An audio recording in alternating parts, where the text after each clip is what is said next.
Mga kamunyog, mga kababayan, magandang araw po sa inyong lahat. Welcome po sa isa na namang episode ng ating talakayan dito po sa ating mga bagong social media platforms, Tony Enzo Bunyog. Kung hindi pa po kayo nakasubscribe dito, subscribe na po kayo. Meron din po tayong Informador Facebook page. Kung hindi pa po kayo nakafollow, follow na po kayo. Kabunyog dito, mahaba-haba ang talakayan natin. Kaya yung mga nagsasabi sa akin, attorney, kung iksinong talakayan mo, pagpasok namin, tapos ka na. Pero dito po, mahaba-haba ito. Saka hindi lang isang topic ang dinidiscuss ko dito. Mga ilang topics ito. Kaya, subscribe na po kayo dito, Attorney Enzo Bunyog YouTube channel. Follow na po kayo sa Informador Facebook page. O mga kabunyog, ah, itong si Ombudsman Boying Rimulya, nagbabala sa Anti-Money Laundering Council, hmm? Nagbabala. Sabi ni Ombudsman Boying Rimulya, kayo diyan sa AMLAC kayo sa Anti-Money Laundering Council, dapat magtutulungan tayo. Dapat magtutulungan tayo, sabi niya. Siya niya o sila sa ombudsman ay ginagawa ang lahat para mapanagot ang mga mapanagot ang mga korap, lalo na dito sa anomalya sa flood control. Dapat daw itong AMLAC ay rin tumutulong. Ibig sabihin, ang cooperation na kailangan sa AMLAC, yung pag hinihingi nila yung mga bank records, yung mga iniimbestigahan ng ombudsman na mga pinaniniwalaang tiwaling opisyal, corrupt na opisyal, ibigay naman ng AMLAC, saka mag-cooperate naman ng AMLAC. Sa tono ng sinasabi ni Ombudsman Boying Rimulya sa pagsasalita niya, parang may naranasan siya na ang AMLAC hindi nagko-cooperate. Ang AMLAC parang nag-o-obstruct, nagiging hadlang sa ginagawa nila na investigasyon. Parang may pinoprotektahan. Parang ganun yung tono ni Ombudsman Boying eh. Kaya tama naman yung punto ni Ombudsman Boying. Sila sa ombudsman ang may mandato, pangunahing mandato na mapanagot ang lahat ng mga sangkot sa mga anomalya, katiwalian. Ang AMLAC naman, pag hinihinga ng tulong ng ombudsman, lalo na sa mga bank records ng mga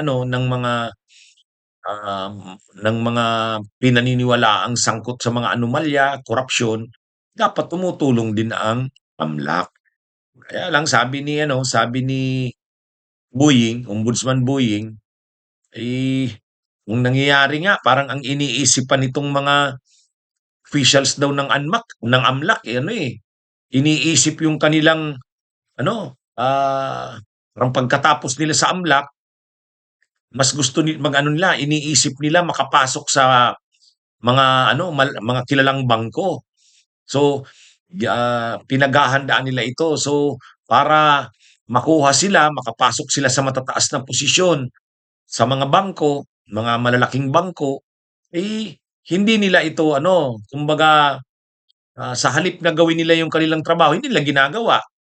Pinoprotektahan nila yung mga bangko at yung mga pinoprotektahan depositors na kinakailangang minomonitor.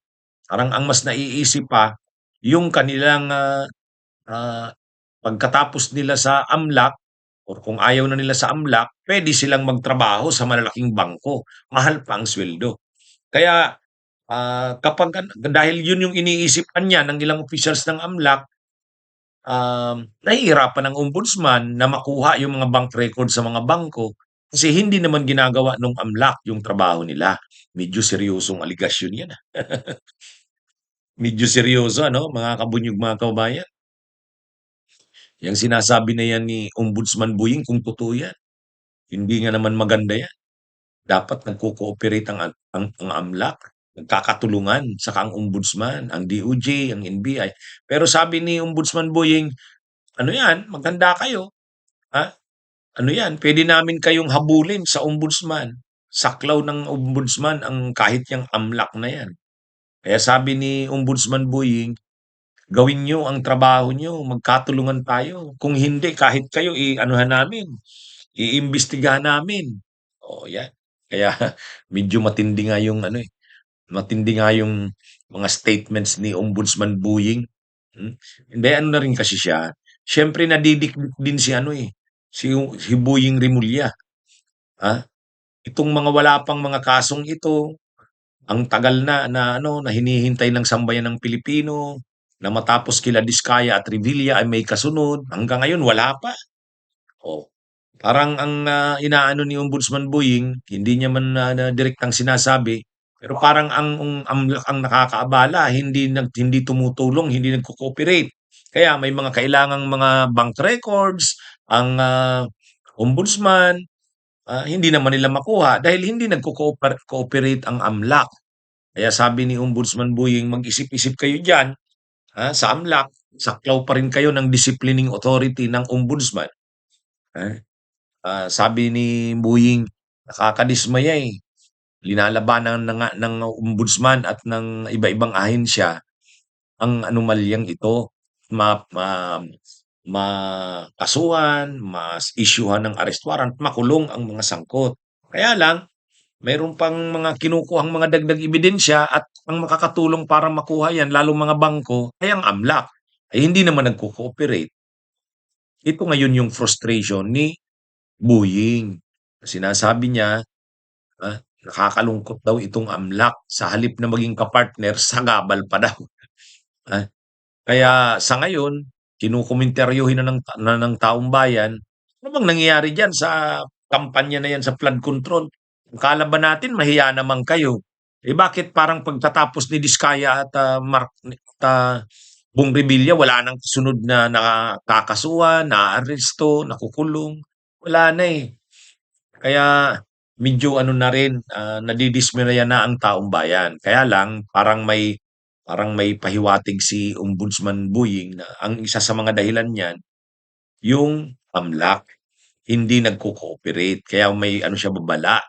Sabi niya sa AMLAC, "Mag-ayos kayo, katulungan tayo, hindi puwede hindi kayo hindi niyo binibigay ang request at cooperation na kailangan ng ombudsman at ng mga ahensya ng gobyernong nagkakandak ng imbestigasyon, tungkol dito sa mga anomalya sa flood control." Kaya sabi ni Boying, mag-ayos kayo kasi kung hindi saklaw kayo ng impeachment. Hindi, saklaw kayo ng, disciplining authority ng saklaw kayo ng yung mga AMLAC officials, saklaw pa rin 'yan ng ombudsman. Oh, 'yan yung warning ni Ombudsman Boying. Sana pag-isipan ito ng AMLAC, pag-isipan nila na mahirap ang trabaho ng ombudsman. Kailangan ng tulong nila. Ayan, sana maisip ito ng AMLAC. Oh, ito, nagdrama na naman si Robin Hood Padilla. Nagdrama na naman, nagpakulo na naman, parang shooting sa pelikula, Ah, may dala-dalang mga maleta si Robin Padilla kanina sa Korte Suprema, ah, may mga laman yung maleta ng mga signatures, pirma, yung mga pinapapirmahan ng mga DDS na kami naman, sinubmit nila Robin Padilla kanina sa Korte Suprema. Kaya lang, magsasubmit ka lang naman, malit. Malit. Alam naman natin ang drama diyan sa mga mali-malita na 'yan. Hmm, hindi naman kailangan na dun yung drama, ah, um, ano yun, kaya lang, pakulo, kulo na naman ni ni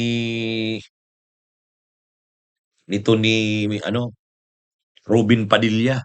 Yung mga supporters ng DDS kasama niya, yun, nag-ano sila, pumunta sila ng Korte Suprema. Hinihiling nila sa Korte Suprema na desisyonan na daw yung mga habeas corpus petitions na final ng mga anak ni Duterte. Oh. Ang ginagawa nila, pinipressure nila ang Korte Suprema na para baga naman kailangan nilang o pwede nilang pressurein ang Korte Suprema. Hindi naman ganun yan. Ah, pinag-aaralan pa ng Korte Suprema yung desisyon na yan sa habeas corpus. Tinadtad din naman kasi ng mga petitions ng mga pro Duterte. Halos kaliwat kanan, petition sila ng petition. Naguguluhan na rin ng Korte Suprema, Hmm, naguguluhan. Kaya ano, ano rin ito, kaya lang makukulit yang mga DDS, eh. Siyempre pini-pressure nila ang Korte Suprema. Kaya lang kahit naman ang Korte Suprema, ano namang magagawa ng Korte Suprema? Puwede bang orderan ng Korte Suprema ang International Criminal Court? Supreme Court of the Philippines ka, mauorderan mo ang International Criminal Court? Kaya ewan ko itong mga DDS na 'to, para bagang 'pag nagpetisyon ka, may mga pinapirmahan ka 'pag dinala mo sa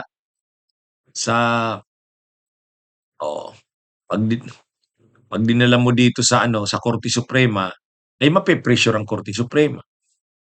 At ang Korte Suprema naman mape-pressure na paboran yung pagpapauwi sa Pilipinas kay Duterte. Kaya lang imposible nga yun, imposible yun, hindi yun kahit pa maging presidente si Sara, hindi puwedeng orderan ni Sara ang ICC na ibalik dito si Duterte.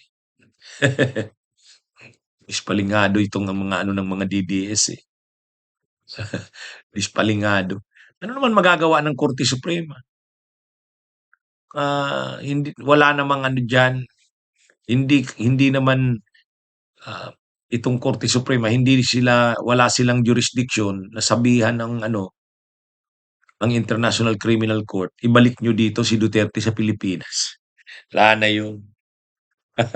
Maliban na lang kung magdesisyon ang Korte Suprema diyan sa mga petitions na 'yan, magagamit 'yan ni Bato. Kung sabihin ng Korte Suprema, mali yung ginawa ng ano, ng, DOJ, ng, PNP, oh, mali, mali yung ginawa kay Duterte, oh, puwede yung magamit ni Bato.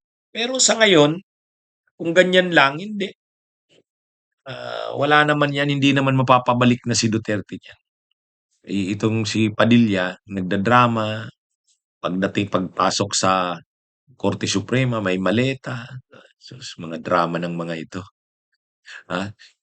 Drama niyo bulok, parang shooting sa pelikula, eh, ah. Oh, mga kabunyog, tapos na ang ano ni ano, tapos na ang panahon ni Chief Justice, Alexander Gismundo. Itong kasalukuyang Chief Justice, patapos na sa November 6, 2016. Oh, tapos na. Ngayon, anong mangyayari kung by November 6, 2016, 70 years old na si Chief Justice Gismundo. Ang mandatory na retirement age, no? Dapat mag-retire ka na, mandatory 'yan, ay 70 years old. 70 years old na.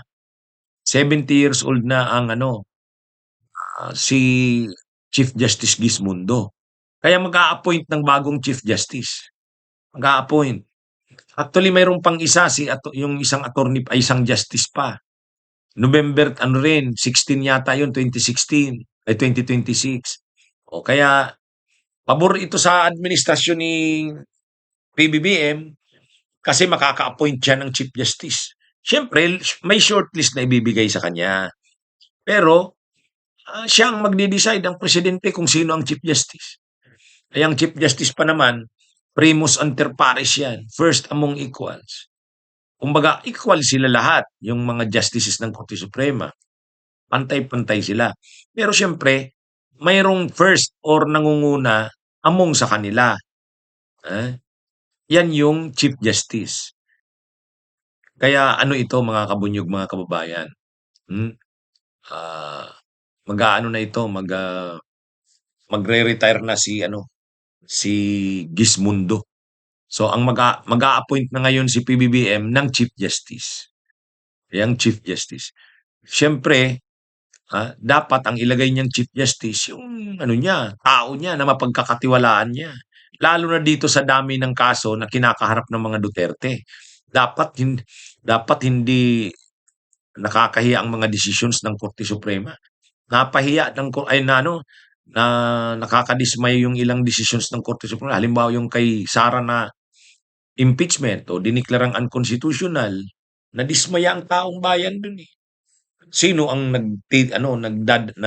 nangunguna sa Korte Suprema para sa mga ganyan? Yung Chief Justice. Kaya ngayon, Siguro 'pag nag-appoint si PBBM ng Chief Justice ito kasing mga nakaupong justices ng Korte Suprema hindi naman kay PBBM 'yan, eh. Lahat pa 'yan kay Duterte.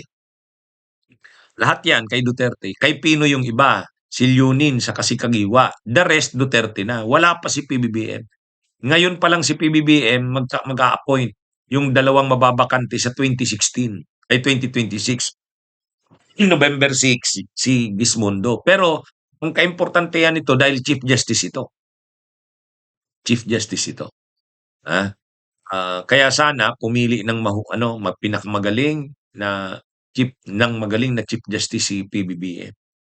Para sa dami kasi nitong mga pinag-uusapan ngayon ng mga kaso, ng mga issue, yang impeachment ni Sara, yang itong mga desisyon ng COMELEC tungkol kay Marcolita, kay Chis Escudero. I-re-review ng Korte Suprema 'yan. Kaya dapat yung Korte Suprema talagang ang mamumuno talaga dapat diyan mapagkakatiwalaan, magaling, may integrity. So makakapili na ngayon ng Chief Justice si PBBM. Abangan natin 'no, mga kabunyog, mga kababayan.